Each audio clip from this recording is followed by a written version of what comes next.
नमस्कार, प्रणाम। मैं अविनाश।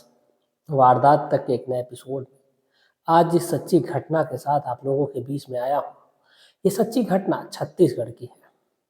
आप इस सच्ची घटना को ध्यान से सुनिएगा। जब ये मामला वहाँ के कोर्ट में पहुँचता है तो वाकई सभी लोग हैरान हो जाते हैं, परेशान हो जाते हैं। एक महिला जो उस कटघरे में खड़ी होती है, वो अपने जान की भीख मांग रही होती है कि उसको उसके पति से बचा लिया जाए।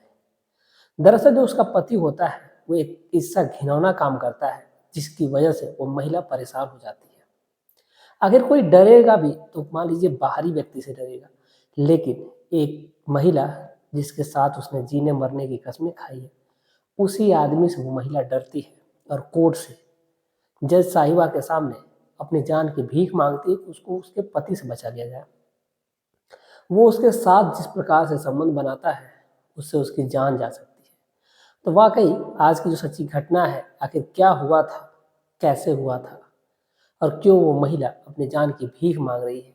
आखिर उसका पति जो एक उस शहर का जिस शहर का मैं आपको नाम बताने वाला हूँ, उस शहर का एक चर्चित बिजनेसमैन होता है और उसकी जो पत्नी है इस प्रकार कटघरे में खड़ी होकर के अपनी जान की भीख मांग रही है।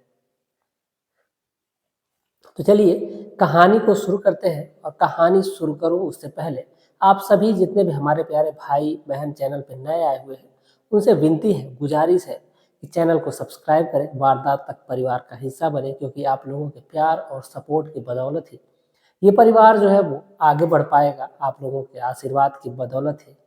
तो उम्मीद है कि आप लोग अपना प्यार और सपोर्ट बनाए रखेंगे। तो चलिए आज की जो सच्ची घटना है, सच्ची घटना शुरू करते हैं और जानते हैं कि आखिर जो पूरा मामला है हुआ क्या था। दरअसल छत्तीसगढ़ का एक विधानसभा लगती है वैशाली नगर। इसी वैशाली नगर का की एक कॉलोनी लगती है, नेहरू नगर कॉलोनी। बात कर रहा हूं मैं साल 2007 की।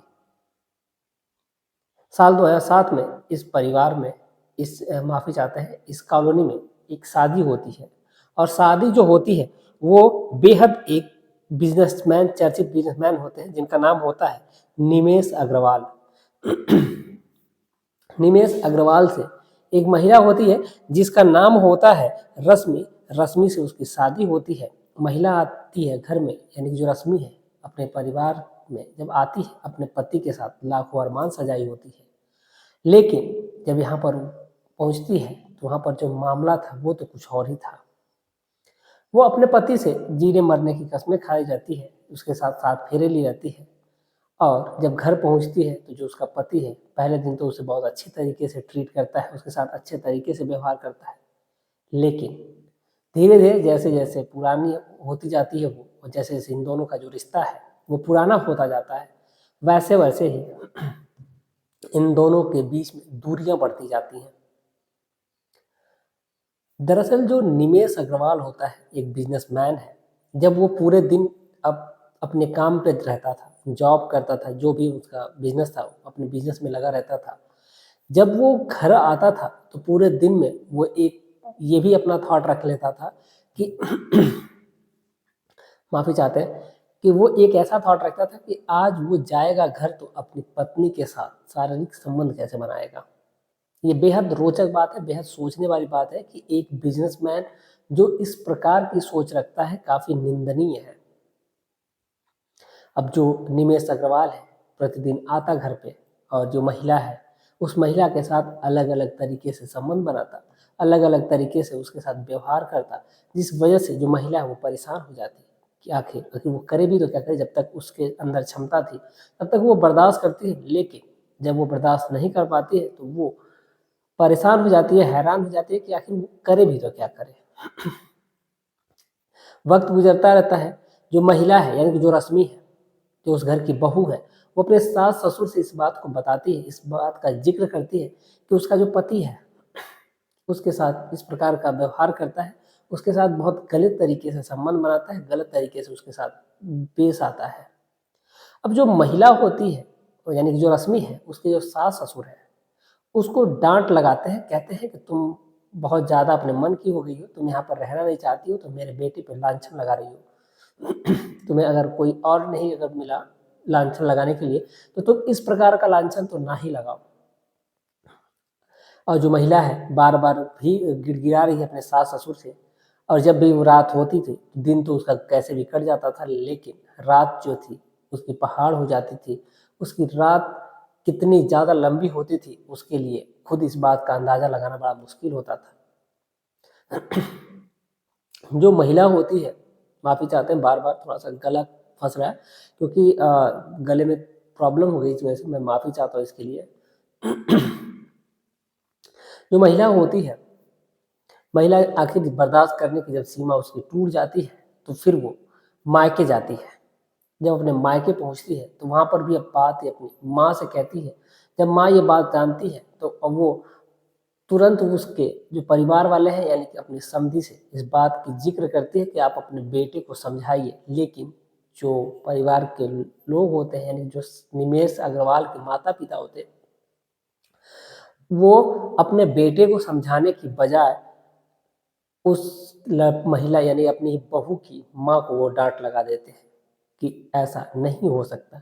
लेकिन एक सोचने वाली बात भी है कि एक जो औरत होती है, जो लड़की होती है, जब अपने परिवार को अपने जहाँ पर उसने पूरी आधी जिंदगी काट दी है यानी कि लगभग 24-25 साल की उम्र काटी है जब से वो पैदा हुई है, और 25 साल तक जिस परिवार का हिस्सा बन के रही है, अगर वो बिना जाने सुने किसी आदमी के पास जा रही है तो उसके ऊपर ये जिम्मेदारी बनती है कि वो उसको समझे। लेकिन यहाँ पर जो निमेश अग्रवाल है वो इस पर बिल्कुल ही अच्छे से खरा नहीं उतरता है। जो महिला है उसके साथ गलत तरीके का व्यवहार करता है। अब इस पर जो महिला है यानी कि जो रश्मि है, बहुत खुद पे कंट्रोल करती है, हिम्मत बांधती है और फिर अपने ससुराल पहुंचती है। लेकिन जो आदत से मजबूर होता है वो कभी अपनी आदत नहीं छोड़ने वाला होता है। इधर जो महिला है, रैंक जो रश्मि है, कैसे भी ढाढ़स बांध के पहुंचती है। अब इधर जब वक्त गुजरता है, वक्त गुजरने के साथ साथ ये इसकी एक बेटी भी होती है। एक बेटी होती है जिसका नाम प्रियंका रखा जाता है। प्रियंका हो जाती है 2007 की, ये जो मैं आप लोगों को घटना बता रहा हूँ, 2007 से चलते चलते ये जो घटना है साल 2023 में आकर के उजागर हुई है। यानी कि इतना लंबा जो रिश्ता है वो चलते चलते किस प्रकार खींचा गया है कि जो महिला है इस प्रकार तड़प रही है, भीख मांग रही थी अपने जान की। लेकिन जो महिला है, ये जब मामला कहानी में जब आया है यानी जब सुर्खियों में आया है तो ये बात बहुत ज़्यादा ट्रोल की गई है। इस बात की जो पुष्टि है, ये कुछ लोग कमेंट करते हैं कि ये कहानियाँ जो है वो मनगढ़ंत होती हैं, लेकिन कुछ पेपर कटिंग भी आप लोगों को दिख जाएगी। अगर नहीं दिखेगी तो इसके लिए मैं माफ़ी चाहता हूँ, नहीं तो मैं पेपर कटिंग लगाने की पूरी कोशिश करूँगा जब ये मामला सुर्खियों में आया था। जो महिला है वो पहुंचती है, इसकी जो बेटी है वो भी धीरे धीरे बड़ी हो रही है। लेकिन अधिकतर जो महिला होती है यानी जो रश्मि होती है वो अपने मायके में ही रहती है। जब उसको ससुराल जाने की बात आती तो उसके रोंगटे खड़े हो जाते थे कि आखिर वो वहाँ पर जाएगी कैसे, क्योंकि उसका जो पति है वो कोई इंसान नहीं है बल्कि एक हैवान है, एक दरिंदा है। अब जो महिला है वो परेशान थी, आखिर वो करे भी तो क्या करे, वक्त गुजर रहा था। अब ऐसे ही मामला चल रहा था। जो महिला है अब वो आखिर बर्दाश्त करती भी तो कब तक करती। जो महिला है वो साल 2017 में वहीं के हाई कोर्ट में पहुंच जाती है। जब छत्तीसगढ़ के हाई कोर्ट में पहुंचती है तो फिर वहां पर जो मामला है वो तुल पकड़ता है। और जब मामला तुल पकड़ता है तो जो उस परिवार के लोग हैं उन परिवार के लोगों को अरेस्ट किया जाता है। माता पिता को अरेस्ट किया जाता है, उसकी निमेश अग्रवाल की एक बहन भी होती है उसको भी अरेस्ट किया जाता है, और जो निमेश अग्रवाल है उसको भी अरेस्ट किया जाता है। निमेश अग्रवाल को धारा 377 के तहत अरेस्ट किया जाता है और उस पर मुकदमा चलाया जाता है। जब उन लोगों की जब पेशी होती है तो जो जज साहिबा होती हैं वो जब सारी दलील सुनती हैं और काफ़ी सोचने विचारने के बाद उन्होंने एक निर्णय लिया, इन लोगों को जो सज़ा है वो बेहद कठोर दी जाएगी। जो महिला है वो परेशान रहती थी। मैं ऐसा नहीं है, महिला का मेडिकल टेस्ट भी कराया गया था जहाँ पर उसकी जो रिपोर्ट है वो जज साहिबा ने देखी भी थी। उसको जिस प्रकार से प्रताड़ित किया गया था वो बेहद निंदनीय था। जो जज साहिबा है उस व्यक्ति को, जो व्यक्ति है निमेश अग्रवाल, उसको 20 साल की सज़ा सुनाती हैं। और जो बाकी परिवार के लोग हैं ऊपर जो जिन्होंने उस महिला के ऊपर अत्याचार किया भी और उसकी जो वो बात कही थी उसको लोगों ने नज़रअंदाज किया, इसके लिए भी उन्हें 1-1 साल की सज़ा होती है। यानी कि जो माता पिता है निमेश अग्रवाल की जो बहन है, इन 3 लोगों को 1-1 साल की सज़ा होती है। बाकी जो निमेश अग्रवाल है उसे 20 साल की सज़ा होती है। दरअसल जो धारा 377 है वो एक नॉर्मल नहीं है, बल्कि एक ऐसी धारा है जिस महिला को प्रताड़ित करने का, ऐसा ही नहीं है कि बस उसको धारा 377 ही लगाई गई थी, बल्कि उसके खिलाफ और भी धाराएं लगाई गई थी, क्योंकि उस व्यक्ति ने कई बार उस महिला को मारने की भी कोशिश की थी। तो तमाम जो धाराएं होती 307 भी होती है और अलग अलग धाराएं होती हैं जो उसके ऊपर चार्ज की गई थी। दरअसल जो महिला है, अब वो महिला सुरक्षित है, वो अब भी अपने घर पे ही है, अपने घर पे ही रह रही है, क्योंकि परिवार के जो बाकी लोग हैं, सभी लोग हैं, वो जेल की सलाखों के पीछे हैं। उसके महिला के यानी जो रश्मि है, रश्मि के ऊपर उसकी जो बेटी है प्रियंका की जिम्मेदारी भी है। अब इस वजह से उसको वहाँ पर जो कोर्ट ने कहा है कि तुम अपने घर ही रहोगी, बल्कि ये जो सदस्य हैं जिन्होंने तुम्हें प्रताड़ित किया है वो जेल की सलाखों के पीछे रहेंगे। जब इसकी सज़ा जब इन लोगों की पूरी होगी तब ये लोग अपने घर जाएंगे।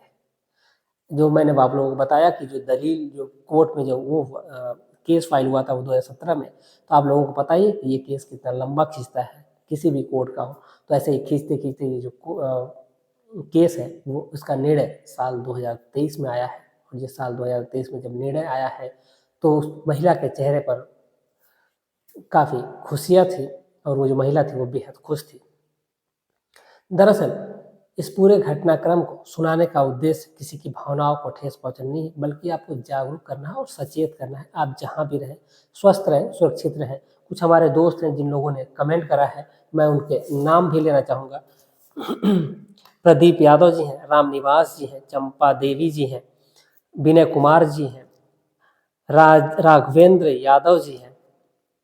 ये राघवेंद्र यादव जी लखनऊ से हैं। और अगले नंबर पे हैं रामाशीष प्रसाद जी हैं। अगले नंबर पे हैं असगर अली जी हैं, अरशद जमाल जी हैं। आप तमाम लोगों को तहे दिल से शुक्रिया कि आप लोग इतना प्यार और सपोर्ट बनाए रख रहे हैं। उम्मीद है कि ऐसे ही अपना प्यार और सपोर्ट बनाए रखेंगे। मिलते हैं कल शाम 7:30 बजे एक और सच्ची घटना के साथ। तब तक के लिए आप अपनी राय कमेंट में ज़रूर दीजिएगा कि क्या जज साहिबा ने सही किया उन लोगों को इस प्रकार की सज़ा देकर, या फिर उस जो हैवान था, जो दरिंदा था, वो अपनी पत्नी के साथ जो व्यवहार करता था उसके लिए इतनी सज़ा कम है, या फिर इससे और ज़्यादा सज़ा होनी चाहिए थी। आप लोग अपनी राय ज़रूर दीजिएगा। चलिए कल शाम 7:30 बजे मिलते हैं। तब तक के लिए इजाज़त दीजिए। जय हिंद, जय भारत।